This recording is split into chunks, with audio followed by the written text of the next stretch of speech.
बिस्मिल्लाहिर्रहमानिर्रहीम। अस्सलाम वालेकुम नाज़रीन, दुनिया न्यूज़ पर आप देख रहे हैं प्रोग्राम नुक्ता नज़र। मैं हूं आपका मेज़बान मोहम्मद अजमल जामी। स्टूडियोज़ में तशरीफ़ रखते हैं जनाब मुजीबुर रहमान शामी साहब। रोज़ नई खबर आती है, नया बहरान और फिर नया हैजान देखने को, सहने को और महसूस करने को हमें मिलता है।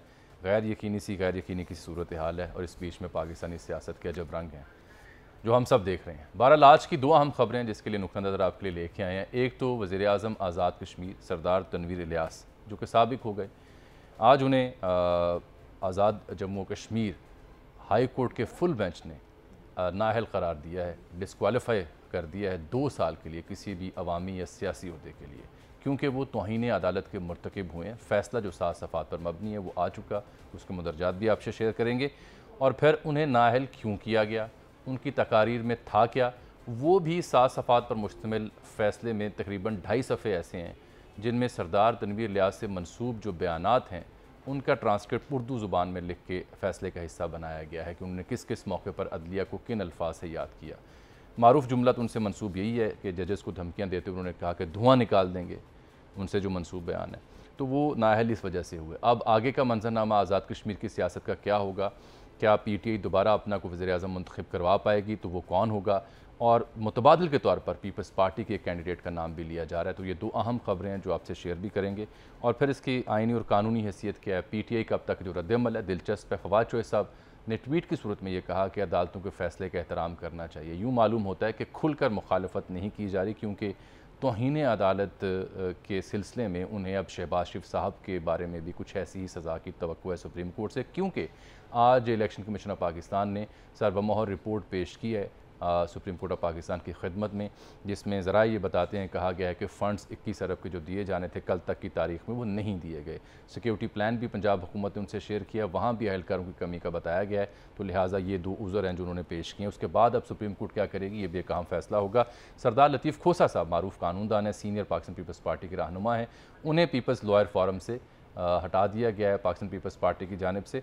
वो भी 90 रोज़ के अंदर इंतखाबात की बात कर रहे हैं, उनसे भी इन मौज़ूआत पर हम बात करेंगे। शामी साहब, ये एक और वज़ीर आज़म नाअहल हो गया है, अब के बार आज़ाद कश्मीर का हुआ है, सरदार मेरी रियासत का। सर, तनवीर इलियास साहब जो हैं एक बड़े बिजनेसमैन हैं और उनका बिज़नेस जो है मेरा तो ख्याल पाकिस्तान से बाहर भी है, और सियासत में वो आए और आते ही छाते चले गए और आज़ाद कश्मीर के वज़ीर आज़म बने, इमरान खान साहब के मोतमिद बने, और उनको बहुत सपोर्ट थी। यानी इमरान खान साहब की हुकूमत के ख़त्म होने के बाद भी वो उनके साथ खड़े रहे और उनका बड़ा मजबूत सतून थे। ये मगर उनके बारे में ये बात आम तौर पे कही जाती थी कि वो गुफ्तगू में एहतियात नहीं बरतते, और बड़े मीडिया के लोगों को भी उनसे शिकायत होती थी, और उनके जो सियासी साथी हैं वो भी शिकायत करते थे।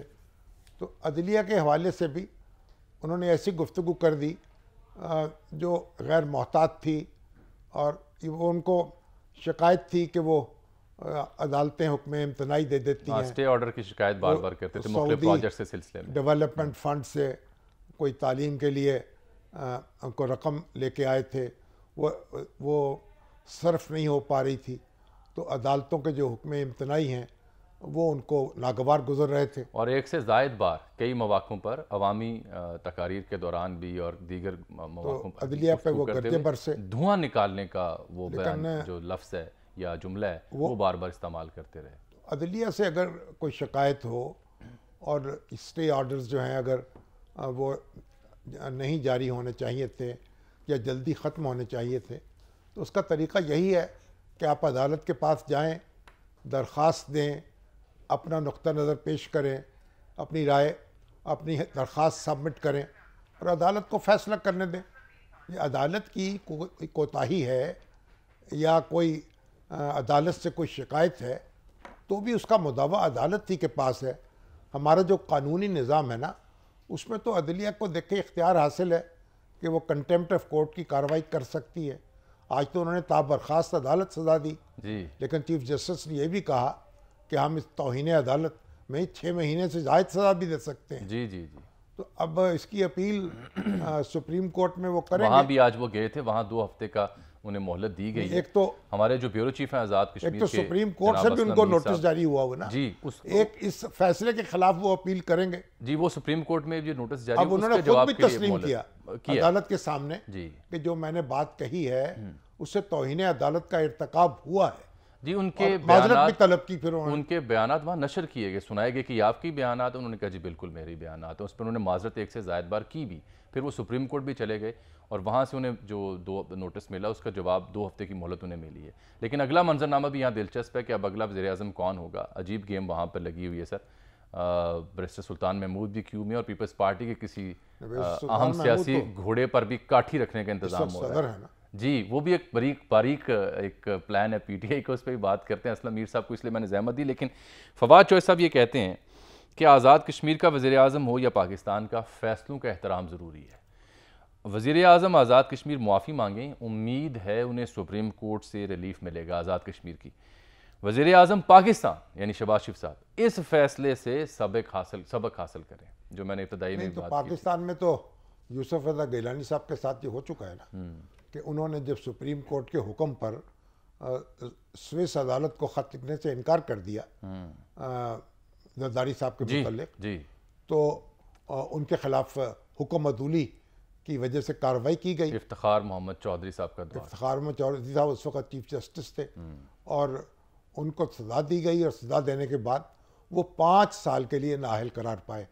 तो आज ये जो आज़ाद कश्मीर के वज़ीर आज़म हैं, इन्होंने हुक्म अदूली नहीं की थी, ये तो हज़ार ख्याल कर रहे थे। लेकिन अब वहाँ ये 2 साल के लिए नाअहली है शायद कि 2 साल के लिए वो नहीं बन सकेंगे आज़ाद कश्मीर असम्बली के मेंबर या कोई ओहदा अवामी नहीं संभाल सकेंगे। अच्छा, इससे पहले सर डिटेल में जाए, ये इस तरह से वज़ीर आज़म की नाअहलियाँ होनी चाहिए? मेरा आपसे सवाल है। देखिए, मैं इस सवाल से आपके कानून में क्या लिखा हुआ है? कानून में तो जो लिखा है उसके मुताबिक अमल हुआ है। अगर हमारे मुल्क का जो कानून है उसके और जो आज़ाद कश्मीर का कानून है उसके मुताबिक गुफ्तगू करेंगे ना। अगर ये मामला जो है इस पर नज़रसानी की ज़रूरत है तो इस पर कानून बनाना चाहिए था। आज़ाद कश्मीर का जो आइन है उसको भी बदला जा सकता था और जो पाकिस्तान का आइन है उसको भी बदला जा सकता था कि तौहीन अदालत की कार्रवाई जो है उसकी सज़ा तो हो लेकिन उसके बाद नाअहली ना हो। तो फिर आइन और कानून के तहत जो सुप्रीम कोर्ट का हालिया फैसला है पंजाब में इंतखाबात के हवाले से, उस पर जो काबीना आज़म नज़ीर तारड़ साहब, वज़ीर-ए-आज़म मरियम साहिबा और दीगर जो लबकुशाई कर रहे हैं, जिस तरह फैसले के ऊपर 4-3 की वो कहते हैं हमारे नज़दीक फैसला है और इंतखाबात नहीं हो सकते, अक्टूबर से भी आगे जा सकते हैं, वो तौहीन अदालत नहीं होगी? फिर हर मुकदमे के हालात और वाक़यात अलग अलग होते हैं और हर मुकदमा जो है उसमें जो मुल्ज़िम है उसको अपनी सफाई पेश करने का हक होता है। जब पाकिस्तान का मामला जो है जब अदालत में आएगा तो उस वक्त उसका जायज़ा लेंगे। लेकिन एक बात तो बड़ी वाज़ेह है ना। क्या सर? कि यहाँ कंटेम्प्ट ऑफ कोर्ट का अगर कोई सियासतदान या अवामी नुमाइंदा या कोई मुख्तदर शख्स इर्तकाब करे तो उसको उसकी भारी कीमत चुकाना पड़ती है। तो ये जो हमारे तनवीर इलियास साहब हैं वो वज़ीर आज़म थे, उनको मालूम होना चाहिए था कि आइन में क्या लिखा हुआ है, तो उनको बड़ी एहतियात से बात करनी चाहिए थी। जो बातें उन्होंने जलसे में कही हैं वो दरख्वास्त लिखकर खुद अदालत के सामने पेश कर देते तो उनकी बात भी सुन ली जाती और ये असरात भी मुरतब ना होते। अब एक अगली सूरत हाल देखिए, एक बुनियादी बात सुने, आपने अपनी बात सलीके से कैसे कहनी है, ये तो सियासतदानों को ये बात तो आनी चाहिए। नहीं, सियासतदान तो इसके लिए जाने जाते हैं कि वो बात भी कह देते हैं और एतराज़ भी नहीं होता। और तजर्बा जो है हाँ ये सिखाता है। कम्युनिकेशन स्किल या ब्लॉग का यही तो पैमाना है कि सियासतदान बात कैसे करता है सर। अब देखिए, असम्बली के पास कोई इख्तियार नहीं है कि अपनी तौहीन पर किसी को सजा दे सके, ना कोई वज़ीर आज़म के पास इख्तियार है, ये अदालत के पास ये इख्तियार है। और जब तक ये किताब कानून में मौजूद है उसको इस्तेमाल भी किया जाएगा। अब सर अगली सूरत हाल इसलिए दिलचस्प है जिसका मैंने इब्तदाई में जिक्र भी किया कि यहाँ पाकिस्तान तहरीक इंसाफ जो आज़ाद कश्मीर में रजिस्टर्ड है उसके रजिस्ट्रेशन का केस भी चल रहा है, कैंसलेशन ऑफ दी रजिस्ट्रेशन का। वो 13 या 14 अप्रैल को उसकी भी समात, उसकी कई समातें हो चुकी हैं और वहाँ भी तवक्को है कि वो मामला वाइंड अप हो रहा है, उसका फैसला भी आ सकता है। अगर वो रजिस्ट्रेशन कैंसिल होती है तो जो PTI के अगर तो बाकी मानदा वहाँ पे अरकान असेंबली वो आज़ाद हो जाएंगे, फिर किसी के साथ भी वो मिल सकते हैं। तो 2 सिनेरियो बनते हैं, उस पर बाद में बात करते हैं। पहले ज़रा मेरे पास तो वो जो रेफरेंस है या दरख्वास्त है उसकी कोई तफसील नहीं है। ले लेते हैं असलम मीर साहब कि किस बुनियाद पर ये बात कही जा रही है कि रजिस्ट्रेशन मनसूख कर दी जाए। यानी कि आप एक ऐसे ही मुंह उठा के कोई दरख्वास्त दायर तो नहीं कर सकते। लेकिन वो दरख्वास्त ना सिर्फ दायर हुई बल्कि केस चल रहा है। मैं तो बता चल रहा रहा हूँ होगा 13 अप्रैल को या 14 को उसकी समाअत है। असलम मीर साहब पहले तो ये वाजे कर दें, उसका फैसला होगा, देखेंगे ना उसका। असलम मीर साहब नहीं, मैं स्पेकुलेट नहीं कर रहा, मैं कह रहा हूँ दरख्वास्त है क्या, और अगर ऐसा होता है तो क्या होगा। मैंने तो फैसले के बारे में बात नहीं की। असलम साहब ये दरख्वास्त है कि आप पीटीए के रजिस्ट्रेशन के बारे में पहले ये तो वाजे कर दें, क्योंकि ये ज़ेर बहस है अभी। देखिए, अगर इस केस को देखा जाए, ये यहाँ के चंद वकला हैं, उन्होंने एक पिटीशन फाइल किया हाई कोर्ट में। उन्होंने कहा आज़ाद कश्मीर में जितनी भी कौमी सियासी जमातें हैं उनकी रजिस्ट्रेशन जो है वो प्रॉपर नहीं है। यानी कि जो इन सियासी जमातों के सरबराहान हैं उनके नाम पे इनकी रजिस्ट्रेशन नहीं है। और दूसरा पॉइंट उन्होंने ये रेज किया है कि आज़ाद कश्मीर में जो इन सियासी जमातों के सरबराहान हैं उनका जो यहाँ पे इंतखाब होना चाहिए, यानी इंट्रा पार्टी इलेक्शन होने चाहिए, और उसके बाद जो है कारकुनान को हक दिया जाए कि वो अपनी क़यादत जो है वो मुंतखब करे।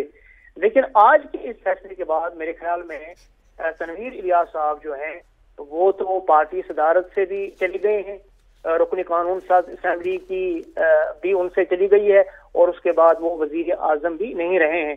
यानी अप्रैल 2025 तक अब सरदार तनवीर इलियास जो हैं वो किसी सियासी और अवामी ओहदे के लायक नहीं है, काबिल नहीं है। ये हाई कोर्ट का ऑर्डर है। अब इससे क्या होगा, इस फैसले से ये होगा कि कल जब आज़ाद कश्मीर कानून साज असेंबली का इजलास होगा और नए कायदे ऐवान के हवाले से जब वहाँ पे वोटिंग होगी तो तमाम जो अरकान असेंबली हैं वो आज़ाद होंगे, और आज़ाद होने के साथ साथ उस पे आप ये कर सकते हैं कि अपोजिशन की जमातें जो हैं वो पीटीआई से बंदे ला सकते हैं। यानी कि एक आजाद कैसे हो गए वो जब पार्टी सदारत जो तनवीर इलियास साहब हैं आज, वो पार्टी सदारत से भी अब वो महरूम हो गए हैं। जो हाई कोर्ट का आज का फैसला है, क्योंकि 2 साल के लिए उस फैसले में ये लिखा गया है नहीं दुरुस्त है, नया सदर नॉमिनेट हो जाएगा या चुन लिया जाएगा। नहीं, उसके लिए कोर्ट में चूंकि अभी ये जो है ना ये सब जुडिस है, अदालत में ये मामला है। जब तक अदालत से कोई फैसला नहीं आएगा तब तक आप पॉलिटिकल पार्टीज के हवाले से कोई भी फैसला नहीं कर पाएंगे। अब पार्टी पोजीशन पे हम आते हैं सर। जो आज़ाद कश्मीर कानून साज असेंबली में इस वक्त पार्टी पोजीशन है, पार्टी पोजीशन क्योंकि सरदार तनवीर इलियास साहब अब नाअहल हो गए हैं, वो वोट नहीं दे सकते हैं। तो इस वक्त जो है 53 के यानी कि ईवान में अब 52 अरकान असेंबली होंगे और पीटीआई के 31 होंगे। तो सादा अक्सरियत नए कायदे ऐवान के इंतखाब के लिए आपको 26 वोट चाहिए जी। इस वक्त जो अपोजिशन इत्तेहाद है जिसमें पाकिस्तान मुस्लिम नवाज और पाकिस्तान पीपल्स पार्टी, वो तो 19-20 नहीं बनते। हाँ, उनके 21 बनते हैं। यानी कि इस वक्त भी पोजीशन जो है वो पाकिस्तान तहरीक इंसाफ की मुस्तहकम है कि उन्हीं की जमात में से कायदे ऐवान आ सकता है। यानी कि उन्हें 26 वोट चाहिए जबकि उनके पास 31 वोट है। लेकिन आज के इस हाई कोर्ट के फैसले के बाद जो एक मुनफरिद फैसला है, और इस फैसले ने जो है एक तीर से 3 शिकार किए। यानी सरदार तनवीर इलियास बेक वक्त जो है आज़ाद कश्मीर कानून साज असेंबली की रुकनियत से भी महरूम हो गए हैं, वो वजारत उज़्मा से भी उन्होंने हाथ धो लिया है, और उसके बाद ऑटोमेटिकली पार्टी सदारत भी उनके हाथ से चली गई है। तो ये सूरत हाल है, और आप कह सकते हैं कि ये एक तारीख साज फैसला आया है आज़ाद कश्मीर की अदालत की तरफ से, यानी कि हाई कोर्ट की तरफ से पहली बार। जी जामी साहब, सरदार तनवीर साहब से कोई बात हुई है? वो अब सुप्रीम कोर्ट जाएंगे? जी यकीनन सरदार तनवीर इलियास साहब आज सुप्रीम कोर्ट गए। जब शामी साहब जब 12:30 बजे ऑनरेबल हाई कोर्ट में प्राइम मिनिस्टर हाजिर हुए तो वहां पे जो 5 जजेस पर मुश्तमिल लार्जर बेंच ने, जिसकी सरबराही चीफ जस्टिस राजा सदाकत साहब कर रहे, तो वहां पे जजेस ने सबसे पहले वहां उनको वो क्लिप्स दिखाए जो उन्होंने मुख्तलिफ तकारीर की, एक असेंबली में की, एक इस्लामाबाद में की, और फिर वो अखबारी सुर्खियां भी और वो तराशे भी उन्होंने उनको दिखाए। तो प्राइम मिनिस्टर ने तस्लीम किया, जी मैंने ये कहा है, यानी उन्होंने यूं आप कहते हैं एडमिट किया है। तो वहां ही चंद सीनियर वकला जो मेरे साथ बैठे हुए थे उन्होंने कहा कि ये तो केस इनके खिलाफ हो गया है, क्योंकि इन्होंने जब एडमिट किया तो गुंजाइश ही नहीं रही है। अलबत्ता इस फैसले में जो है लार्जर बेंच ने यानी आज़ाद कश्मीर हाई कोर्ट ने लिखा है, क्योंकि प्राइम मिनिस्टर ने तौहीन अदालत जो है की है और तस्लीम किया है, तो इसलिए हम नरमी बरत रहे हैं, सिर्फ इनको 2 साल की नाअहलियत की सजा दे रहे हैं। यानी कि इनको सिर्फ हम 2025 तक किसी सरकारी और अवामी ओहदे के लिए नाअहल करार दे रहे हैं। ये इसलिए करार दे रहे हैं, यहाँ अदालत ये कह रही है, ऑनरेबल कोर्ट ये कह रही है कि उन्होंने चूंकि तौहीन अदालत को तस्लीम किया, तस्लीम उन्होंने इस तरह का, उसने कहा ये जो क्लिप था, हाँ मैंने ये कहा है, अदालत ने कहा कि आपके बारे में ये शिकायत है कि आप रेगुलरली 73 के साथ अदलिया के खिलाफ बोलते हैं। उन्होंने कहा जी मैं बोलता हूँ, लेकिन आज हाजिर हुआ हूँ, सिर्फ माजरत कर रहा हूँ और माफी मांग रहा हूँ।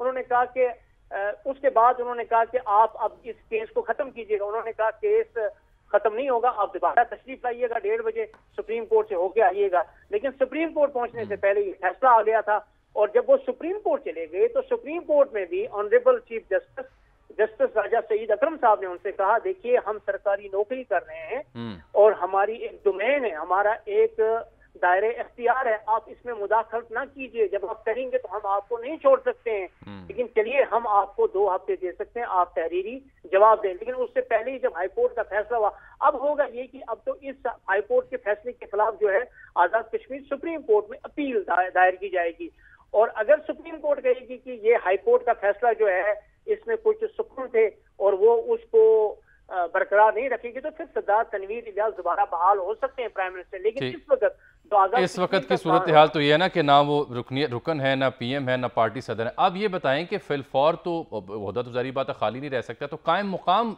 जो पीएम होगा वो कौन होगा यहाँ आजाद कश्मीर कानून कश्मीर का जो कॉन्स्टिट्यूशन है एक्ट 1974, उसके मुताबिक जो है सीनियर वजीर जो है, मोस्ट सीनियर वजीर जो है, वजीर आजम की अदम मौजूदगी में वो हुकूमत के मामला चला सकते हैं, उन्हें हलफ की जरूरत नहीं है।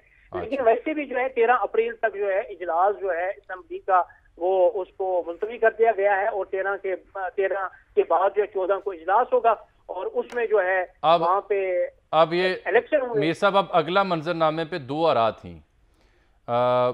एक तो ये थी कि शायद आज़ाद अगर बनते हैं अरकान या फ्लोर क्रॉसिंग नहीं आती, नाफिजुल अमल नहीं होती, तो उस सूरत में शायद पीपल्स पार्टी किसी कैंडिडेट को आगे रखा जाए, और दूसरी सूरत ये थी कि पीटीआई की अपनी स्ट्रेटजी ये हो सकती है कि शायद जो बैरिस्टर सुल्तान महमूद साहब हैं उनको तैयार किया जाए। तो वो दूसरी ऑप्शन में कैसे उनको वज़ीर आज़म बनवाया जा सकता है? देखिए, जो बैरिस्टर सुल्तान महमूद चौधरी साहब हैं वो इस वक्त आज़ाद कश्मीर सदर हैं।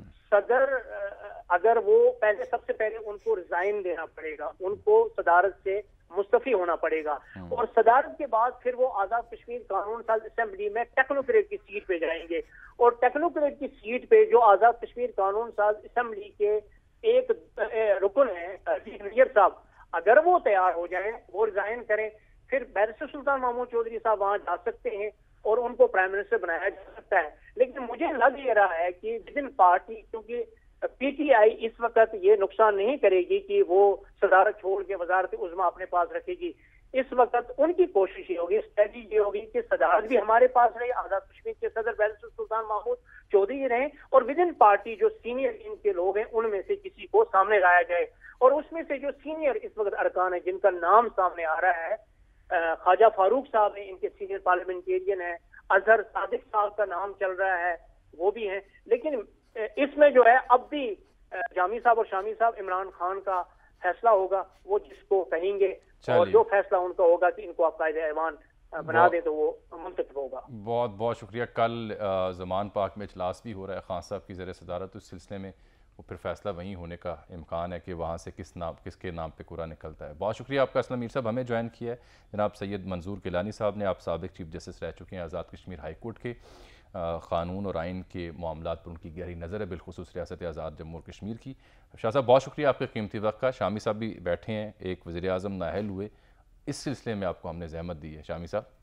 शाह साहब अस्सलाम वालेकुम। अस्सलाम वालेकुम जी। वालेकुम सलाम। शामी साहब खैरियत?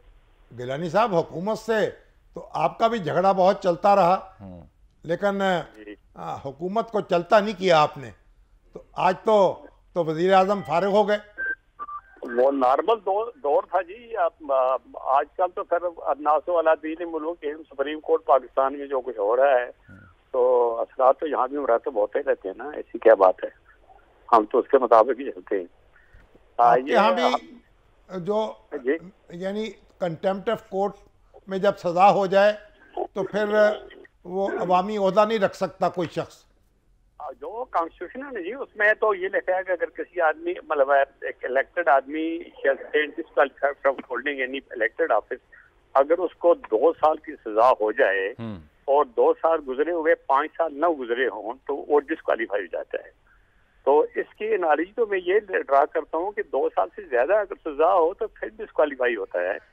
तो बाकी डिटेल यहाँ तो ताब बर्खास्त अदालत सजा हुई है, ताब बर्खास्त सजा हुई है, 2 साल की सजा नहीं हुई है। जो कॉन्स्टिट्यूशन हमारे में लिखा हुआ है 24 है आर्टिकल 24 के अगर 2 साल किसी को सजा हुई हो तो वो डिस्क्वालीफाई हो जाएगा, और अगर 5 साल उसके तक न गुजरे हो तो 5 साल तक ही डिस्क्वालीफाई देगा। तो ये तो उसमें लिखा हुआ है। तो ये इसमें जो till rising of the court हुई है तो ये अब सुप्रीम कोर्ट में अपील जाएगी तो वो फैसला करेंगे इसके बारे में कि इस प्रोविजन के क्या मकसद है। यानी आपके ख्याल में जो आज़ाद कश्मीर का दस्तूर है उसमें तौहीन अदालत का मुर्तकब शख्स जो है उसको डिस्क्वालीफाई नहीं किया जा सकता?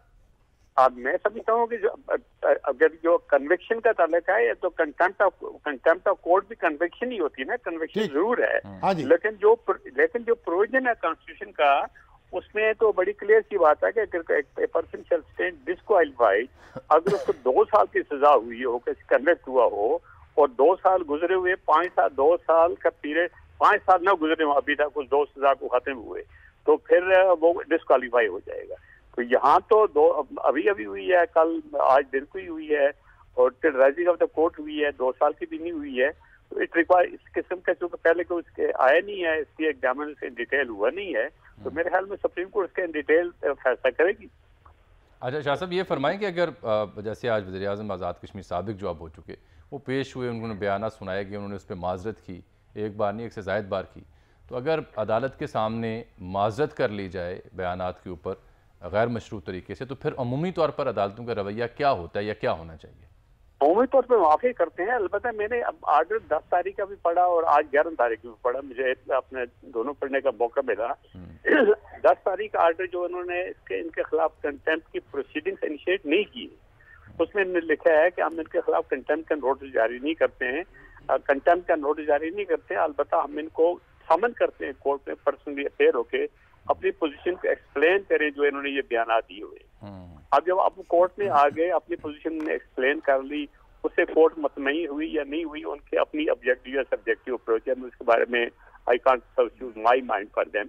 उसने अपनी दे दी, साथ माफी भी उसने मांग ली, ये तो अलग एक इशू है। दूसरा इशू ये है कि कंटेम्प्ट ऑफ कोर्ट में उनको नोटिस जारी नहीं हुआ है। उनको नोटिस जारी हुआ था कि before contempt of proceeding started, contempt of court proceedings have started, he shall appear on the court and state his position about the above statement। आज अगर उसके पोजीशन से वो मुतमईन नहीं हुए थे तो उसको फिर कंटेम्प्ट ऑफ कोर्ट एक्ट के तहत जो 95 का है या 93 का है उसके तहत उनको नोटिस जारी करना चाहिए था कि हम आपके जो आप एक्सप्लेनेशन दी है इससे मुतमईन नहीं है, तो you are hereby issue the notice, why should you not be convicted for contempt of the court. तो वो आज वकील जो है उसकी खिदमत हासिल नहीं की तनवीर रियाज साहब ने। सर मुझे पता नहीं है, मैं इस्लामाबाद हूँ, मैं आज ट्रैवलिंग, मुझे पता नहीं है सारी सूरत मौके की सूरत क्या है, लेकिन जो मैं आर्डर पढ़े मैंने 2 आर्डरों में ये डिस्पैरिटी देखी कि आज का दिन जो था 11 तारीख का, ये उसकी हाजिरी के लिए था, ये एक्सप्लेन करने के लिए कि ये स्टेटमेंट जो आपने दी है इसके बारे में आपकी क्या पोजीशन है। अब अगर वो इसकी पोजीशन से मुतमईन नहीं हुए, उनके अख्तियार है, नहीं हुए, ठीक है, अगर नहीं हुए तो उसको फिर कंटेम्प्ट ऑफ कोर्ट का नोटिस जारी करनी कि आपको कन्विक्शन क्यों ना की जाए इसमें भी। वो जो एक्ट है 93 का है या 95 का है कंटेम्प्ट ऑफ कोर्ट एक्ट, उसके तहत नोटिस जारी होता है कि why should you not be convicted for the contempt of court for such and such reason, for such and such ground. तो वो उसमें तो वो नोटिस 11 वाले आगे में तो हुआ ही नहीं, 10 मिनट हुआ नहीं, 11 वाले में नहीं हुआ। आज वहाँ स्पॉन्टेनियसली सजा भी हो गई है उसकी। तो ये उसकी सूरत है कि आज का दिन तो उसके लिए था ही नहीं, आज उसको पोजीशन एक्सप्लेन करने का दिन था। ठीक, इसका मतलब है अपील में सुनवाई होने के इम्कानात मौजूद हैं। हाँ, बहुत 100% मौजूद है अपील में सुनवाई के। इसलिए कि एक तो दूसरी ये बात है कि कंटेम्प्ट ऑफ इसमें जो है ना डिस्क्वालिफिकेशन जो है, डिस्क्वालिफिकेशन हाई कोर्ट नहीं कर सकता है, डिस्क्वालिफिकेशन कोई कोर्ट नहीं कर सकती है। डिस्क्वालिफिकेशन जो है स्पीकर के रेफरेंस पे चीफ इलेक्शन कमिश्नर कर सकता है। हाई कोर्ट ने खुद जो कर दिया है, ये तो आइन में तो ये प्रोविजन कहीं भी नहीं लिखा हुआ। आइन में ये प्रोविजन है, if A question arises whether a person ceases to hold the office of the elected office, then it shall be referred to the matter shall be referred to the chief election commissioner as well to the speaker of the assembly. He shall refer the matter, अगर वो satisfy हुआ, then he shall refer the matter to the chief election commissioner. He can disqualify. Court का ऐसा इख्तियार नहीं है, कहीं भी नहीं है, इसमें आइन में तो नहीं है। फिर शाह साहब, ये गिलानी साहब, ये दो नुक्ते तो बड़े अहम हैं जो उनकी कोर्ट में जा सकते हैं जब वो सुप्रीम कोर्ट जाए। अपील में कोर्ट जो मर्जी फैसला करे, अपील में तो ओपन होता है करने के लिए, क्योंकि अगर कोर्ट की राय आई होती है। लेकिन यहाँ इसमें जो फैसला तो बेसिकली इसने चीफ इलेक्शन कमिश्नर भी कर रहे हैं on the reference of the speaker, and speaker shell make reference on the basis of the order of the court, कि कोर्ट ने ये ऑर्डर किया हुआ है, मेरे नुक्ते नजर से ये डिस्क्वालीफाई हो जाता है, तो आप इसका प्रोसेस करें। या अगर वो मुतमईन नहीं होता है कि नहीं डिस्क्वालीफाई तो नहीं होता है, तो रेफरेंस नहीं भेजेगा, वो ड्रॉप कर देगा। बिल्कुल ठीक, ये काम, ये आईनी पोजीशन है। ठीक, बहुत बहुत शुक्रिया जनाब जस्टिस मंजूर गिलानी साहब, रिटायर्ड। बड़ी आम बातें साहब दो उन्होंने कर दी हैं। एक तो वो ये कि जी आज तो उन पर तौहीन अदालत का चार्ज लगना था, फिर उस पर उन्हें मौका मिलना था, और दूसरा ये कि अगर डिस्क्वालिफिकेशन होनी भी थी तो उनके नज़दीक, उनके इंटरप्रिटेशन के नज़दीक ये तो कोर्ट कर नहीं सकती वहाँ के कानून के मुताबिक। रेफरेंस जाना था स्पीकर के पास, जिन्होंने आगे ECP जो वहाँ का मुकामी है उसके ज़रिए नाअहली अगर मकसूद थी तो वहाँ होती कि ये ऑर्डर आया कोर्ट का स्पीकर को, जिसकी रोशनी में स्पीकर ECP को दे रहे हैं। एक ब्रेक लेते हैं यहाँ पर।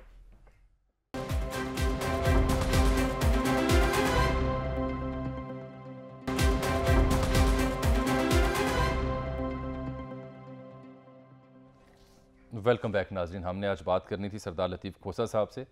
जैसे ही तशरीफ़ लाते हैं टेलीफोन लाइन पर उनसे बात होगी। 90 रोज़ में इंतखाबात का मुतालबा कर रहे थे, पार्टी पॉलिसी से नाला थे और PDM सरकार की पॉलिसीज़ पर भी खुलेआम तनकीद कर रहे थे। तो अब उन्हें जो पीपल्स लॉयर फोरम की सदारत से हटा दिया है पाकिस्तान पीपल्स पार्टी, नैयर बुखारी साहब को यहदा तफवीज़ किया गया है। तो उनसे हमने बात करनी थी कि आखिर क्यों उन्हें हटाया गया, और फिर मौजूदा जो सियासी और आइनी बहरान है उन पर उनकी एक राय है वो आप तक पहुँचाना थी। जैसे ही तशरीफ़ लाते हैं उनसे हम बात करेंगे। इस बीच एक अहम खबर आज की ये भी है कि इलेक्शन कमीशन ऑफ पाकिस्तान ने सुप्रीम कोर्ट के फैसले को मानते हुए आज एक रिपोर्ट जमा करवाई है सुप्रीम कोर्ट में। सरबमोहर रिपोर्ट थी जिसमें बताया गया है कि फ़ंड्स के इजरा का मामला कहाँ तक पहुँचा और सिक्योरिटी प्लान क्या दिया है। इत्तलात ये हैं कि फ़ंड्स तो जारी नहीं हुए, क्योंकि पैरेलल हम देखते हैं कि हुकूमत ने, वफाकी हुकूमत ने ये मामला पार्लिमान तक ले गए हैं कि वहाँ से मंजूरी होगी तो फ़ंड्स जारी होंगी, और फिर कायमा कमेटी बनाई है जो सिफारिशात मुरतब करेगी, और वो सिफारिशात 20 या 21 तारीख को आ सकती हैं। बीच में ईद की तातीलात भी हैं। तो सरकार के प्लान को देखते हुए तो ये लगता है कि मामला लटकेगा, लेकिन इलेक्शन कमीशन ने हुक्म के ऐन मुताबिक रिपोर्ट जमा करवा दी। तो सर ये मामला हो गया यहाँ पेचीदा। सबसे पहले तो वकार सैयद साहब हमारे साथ मौजूद हैं, नुमाइंदा खुसूसी हैं, उनसे जान लेते हैं कि रिपोर्ट में है क्या, फिर आगे चलते हैं। वकार, सुना है मुख्तसर और इंतहाई मुख्तसर रिपोर्ट है जो जमा कराई है, क्या कहा गया इसमें? जी बिल्कुल जामी साहब, शुक्रिया। ये जो रिपोर्ट इलेक्शन कमीशन की जानिब से जमा कराई गई है, इसको अगर कहा जाए कि सुप्रीम कोर्ट की तारीख में मुख्तसर तरीन रिपोर्ट हो सकती है तो ये भी गलत नहीं होगा। उसकी वजह है कि इलेक्शन कमीशन की जानिब से मुख्तसरन कहा गया कि जो वफाकी हुकूमत को पाबंद किया गया था फंड्स की फराहमी से मुतल्लिक, तो वो फंड जो है वो ताहाल इलेक्शन कमीशन को जो है मौसूल नहीं हुए। जबकि जो जराये का कहना है कि मुख्तसरन ही दूसरे सतर में ये मेंशन किया गया है कि जो पंजाब पुलिस है उन्होंने माजरत की है कि उनके पास जो 3 लाख की जो नफरी है वो दस्तियाब नहीं है। उनके पास सिर्फ 75,000 के करीब जो पुलिस एहलकार है वो जो सिक्योरिटी है, यानी इंतखाबात की जो सिक्योरिटी है उसके लिए दस्तियाब है। ताम इस हवाले से जो है वो एक बाकायदा तौर पर एक रिपोर्ट जो सुप्रीम कोर्ट ऑफ पाकिस्तान ने तलब की है 17 तारीख को, वो दोबारा होनी है। यानी उसमें जो है बाकायदा तौर पर इलेक्शन कमीशन ने पूरा एक सिक्योरिटी प्लान से मुतल्लिक जो चीफ सेक्रेटरी और IG जो पंजाब है उनकी जानिब से जो दिया जाने वाला जो प्लान है उसको बाकायदा तौर पर यानी एक रिपोर्ट की शक्ल में जो है वो सुप्रीम कोर्ट को जमा कराना है। ये इससे अगला मरहला है। ताम जो आज ये रिपोर्ट जो जमा कराई गई है, जो हमारे जराए हैं वो ये बता रहे हैं कि इससे कबल जो चीफ इलेक्शन कमिश्नर है उनकी जो दीगर अरकान है उनके साथ जो है वो गैर रस्मी एक मुशावरत की हुई है, और उस मुशावरत के बाद जो है वो ये मरासला जो है वो लिखा गया और ये रिपोर्ट जो है रजिस्ट्रार ऑफिस को जमा करा दी गई है। और इसके बाद जो है वो इलेक्शन कमीशन के मुख्तलिफ जो मेंबरान हैं उनसे हमारी बात हुई है, उनकी जानिब से भी अब ये कहा जा रहा है कि वो जो शेड्यूल है उस पर तो अमल दरामद होगा, जिसके मुताबिक अब जो ट्रिब्यूनल है वो इतराजात को सुन रहे हैं और इस पर जो है वो अपने फैसले दे रहे हैं। 17 तारीख तक ये सिलसिला भी जारी रहेगा। ताहम इसके साथ जो ड्राफ्ट पोलिंग स्कीम का मामला है वो भी 13 को जो है वो इलेक्शन कमीशन शाया कर देगा। बात तो इतनी सी है ना कि पैसे देने का जो हुक्म दिया था सर, इससे भी सादा करें ना, गोया सुप्रीम कोर्ट के हुक्म पर अमल नहीं हुआ। हाँ, उसमें वफाकी हुकूमत जो है ये मामला ले गई है कौमी असम्बली के पास जी, और उनका कहना यह है कि हमें ये हुक्म की तामील के लिए कौमी असम्बली से इजाज़त की ज़रूरत है और वो उसके फंड्स फराहम करने की मंजूरी दे और उसके बाद ये कार्रवाई हो सकेगी। गोया हम हुक्म अदूली नहीं कर रहे, फिर उसे पूरा करने के तकाजे जो हैं वो पूरे कर रहे हैं। इन तकाजे ढूंढे जा रहे हैं। तो बहरहाल ये तो आप जो को कौमी असम्बली में जो कुछ होगा और फिर अदालत में भी जाहिर है कोई ना कोई दरख्वास्त चली जाएगी पीटीआई की तरफ से। चलिए, हमें ज्वाइन कर लिया जनाब सरदार लतीफ़ खोसा साहब ने, और भी हमने जहमत दी थी। अब उनसे भी बात कर लेते हैं। लेकिन असल बात यह है कि वो जो अदालती इस्लाहात का बिल है वो भी चैलेंज हो गया। वो क्योंकि नहीं, वो अभी तो वापस जाएगा सदर के पास, वहाँ भेज दिया, और 10 दिनों के अंदर अगर सदर ने मंजूरी ना दी तो वो बिल बन जाएगा। लेकिन अब ये लाहौर हाई कोर्ट में भी, इस्लामाबाद हाई कोर्ट में भी और सुप्रीम कोर्ट में भी दरखास्तें दायर हो रही हैं कि ये बिल जो है कानून बनने से पहले इसको सस्पेंड कर दिया जाए जी। तो ये एक बड़ी एक गैर मामूली बात होगी, लेकिन अगर वो बिल बन गया तो उसके बाद फिर बेंच बनाने का जो इख्तियार है वो 3 जजों के पास चला जाएगा जो सीनियर जज हैं बशमूल चीफ जस्टिस।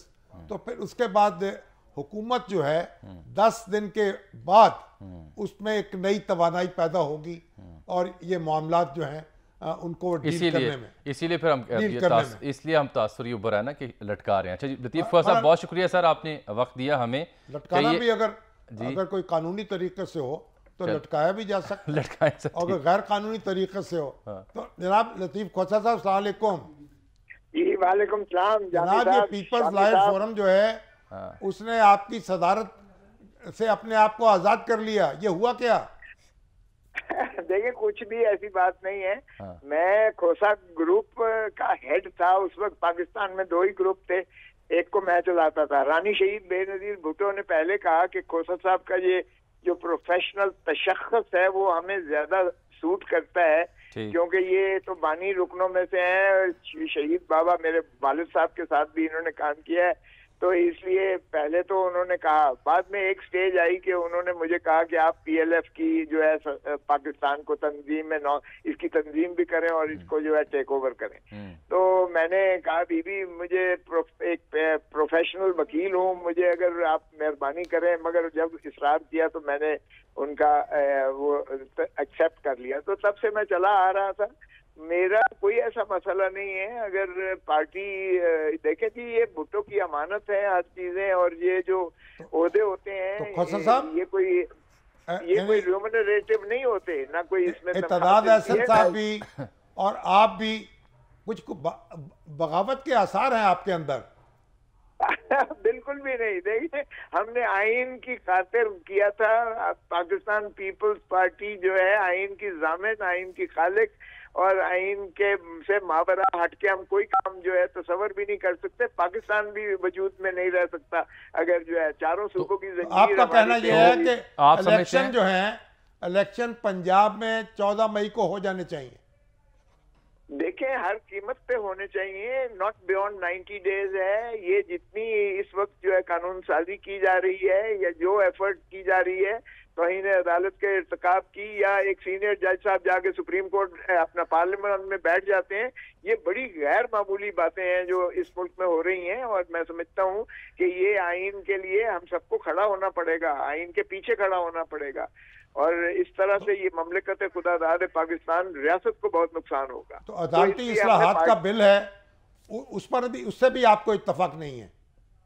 देखें बिल्कुल नहीं, वो तो हो ही नहीं सकता है। देखें जब 18वीं तरमीम के बाद जब कंकरेंट लिस्ट को खत्म किया गया 70 आर्टिकल 70 सब आर्टिकल 4 में, जो आपकी जो फेडरल लिस्ट है यानी लेजिस्लेटिव लिस्ट, उसके जरा आइटम नंबर 55 पर आप देख लें, उसमें बड़ा वाज़ेह एक्सक्लूड किया गया है सुप्रीम कोर्ट को। तो बिलावल भुट्टो जरदारी साहब ने वोट दिया, जरदारी साहब ने वोट दिया, आपके नहीं वोट शोट तो हो रही, वोट शोट तो देना तो जॉइंट सेशन इन्होंने किया है, लेकिन जिस चीज की लेजिस्लेचर को अख्तियार ही नहीं है आइन में, वो वोट देने से कोई उसकी लीगल सैंक्टिटी नहीं हो जाएगी।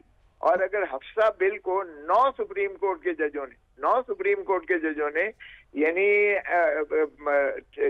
एनेक्टमेंट से पहले टेक अप करके और गवर्नर को हुक्म दे दिया था कि आप इसको असेंट नहीं देंगे क्योंकि ये आइन के मुतसादिम है, तो इसका भी यही हाल होगा। आप आज मुझसे शामी साहब लिखवा लें कि ये भी चैलेंज होगा और सदर को ये हुक्म जाएगा कि आप इसको असेंट नहीं दे सकते क्योंकि ये आइन से मावरा है। तो आप बिलावल भुट्टो और जरदारी साहब की बात नहीं मान रहे या वो आपकी बात नहीं मान रहे? देखें, ये मैं नहीं कह रहा, देखिए मैं इस कंट्रोवर्सी में नहीं पड़ता। मैं पीपल्स पार्टी हूं और पीपल्स पार्टी में मेरा वजूद मेरे स्टूडेंट लाइफ से आ रहा है। हम भुट्टो के खून को या और बेनजीर रानी शहीद बेनजीर के खून को रायगान नहीं होता देख सकते, ना होने देंगे।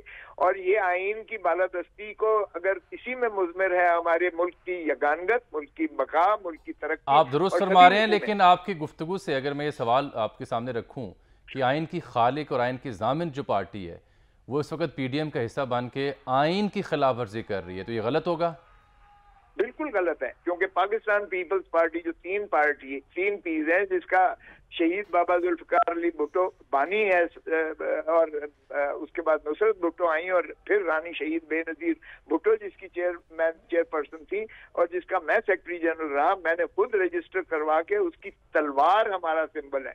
तलवार का सिंबल वाला एक भी इस हुकूमत के साथ नहीं है मेंबर, और ना ही तलवार वाला सिंबल की पार्टी, यानी आइन की खिलाफ वर्जी हो रही है आप समझ रहे हैं, सरकार से भी और पीपल्स पार्टी से भी? नहीं, सरकार कर रही है। देखें, ये जो है पीडीएम की हुकूमत है, ये शहबाज शरीफ प्राइम मिनिस्टर है। तो पीपल्स पार्टी उसका हिस्सेदार है ना सर, उनके तमाम मामलात में तायीद करती है। ना जामी साहब ये ना करें।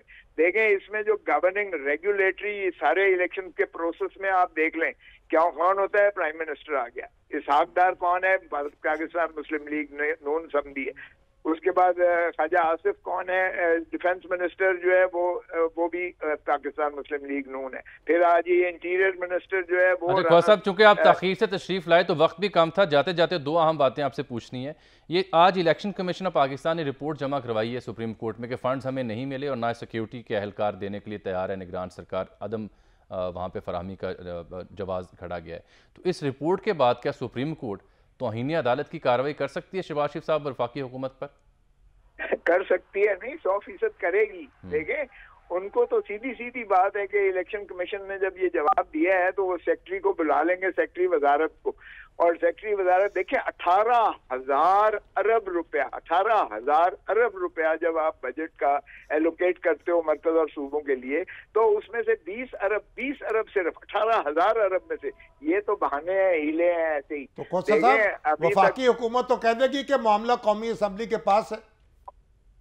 नहीं, वफाकी हुकूमत कुछ भी नहीं कहेगी, कुछ भी नहीं कह सकती है। सुप्रीम कोर्ट ने तो सीधा सेक्रेटरी, गवर्नमेंट होती है सेक्रेटरी उन्होंने बुलाना है खजाना को, और सेक्रेटरी खजाने को कहना है कि ये डिमांड जो इलेक्शन कमीशन ने आर्टिकल 220 में आपसे की है, आप इसको दें फौरन 1 घंटे के अंदर, 2 घंटे के अंदर। शामी साहब कल बात कर लें मजीद। आपकी जो इंटरप्रिटेशन है ना वो फिका जाफरिया के मुताबिक लगती है और वो फिका हनफिया के मुताबिक वो काम कर रहे हैं। देखें, वो आइन के मुताबिक काम करना पड़ेगा और उसको सब मोहर सब लगा दी उस पर सुप्रीम कोर्ट ने, जो आर्टिकल 190 में, और उसकी अगर तौहीन होती है तो आर्टिकल 204 साहब ये चूंकि तफसील तलब मामलात हैं, अभी तशनगी रह गई है। शामी साहब अगर आप कहें तो कल दोबारा इस बात को आगे बढ़ा लेते हैं, कल का अगर आप वक्त हैं तो चलिए कल देखेंगे, कल की बात कल के साथ। बहुत शुक्रिया जनाब खोसा साहब। एक नाज़रीन यहाँ ब्रेक।